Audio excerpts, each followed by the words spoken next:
Some of us starting off a lot quieter. Here's a pretty view in Grand Forks right now as we're looking off toward the east and that sunrise starting up for us. And this will be changing. We'll soon see more clouds moving in and that chance for some rain increasing both in Grand Forks and in Fargo too. We'll see that chance happening. And in Fargo, it may happen sooner rather than later. We've got two areas of rain and thunder I'm focusing in on. One to the south that's starting to move into our very southern counties. And then that line of showers and thunderstorms that's been affecting our western counties here this morning. So let's zoom in on this area first. The stronger storm activity is happening in southwestern Stutsman County. As we saw on the map when it was moving earlier, these are kind of moving northeastward. So this is pushing into Stutsman County. Jamestown, a little heavy downpour there. And then a couple of cells ahead of this too that have been popping up. So we'll have to watch for that ahead of this line.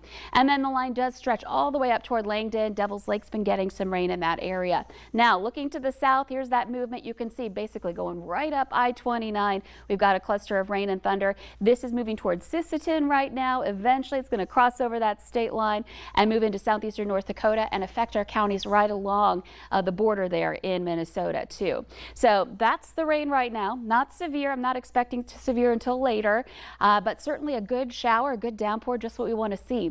Wind out of the southeast ahead of the front, turning northerly behind it. Not too strong right now, but we will watch it pick up as the day goes along. It's going to be a windy day regardless of where we've got thunderstorms. And to look at our temperatures, again, we can make out where that front happens to be. We're in the 50s to low 60s north. Grand Forks, one of those towns in the 60s, low 60s. Fargo, though, 75. So a big difference there. And we've got a lot more energy. We've got the moisture and the warmth ahead of this front into places like southeastern parts of our viewing area, Lakes Country. And that's where we're more likely to see that severe develop today. So looking at our current conditions, temperatures are into the 70s in some spots and in 50s in others, with a few areas of clouds. And we've had some areas of rain as well.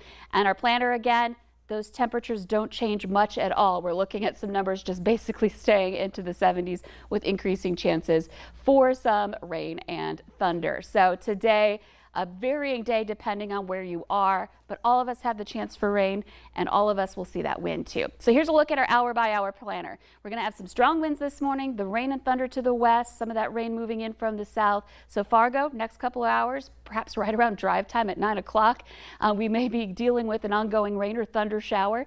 This continues to lift northeastward. So by the time we get into the noon hour, we'll have that cluster moving more into northwest Minnesota. And as we start to warm up, this might intensify a little bit. We'll have to keep an eye on that. And it's right around noon and beyond. We want to really start keeping an eye out for severe weather. The greatest threat again in Lakes Country, you can see another cluster of storms starting to pop. And we could initially see a supercell storm, those individual really big mothership looking kind of storms. And that could produce some hail, some of course damaging wind gusts as well, and the potential for an isolated tornado in some of these areas.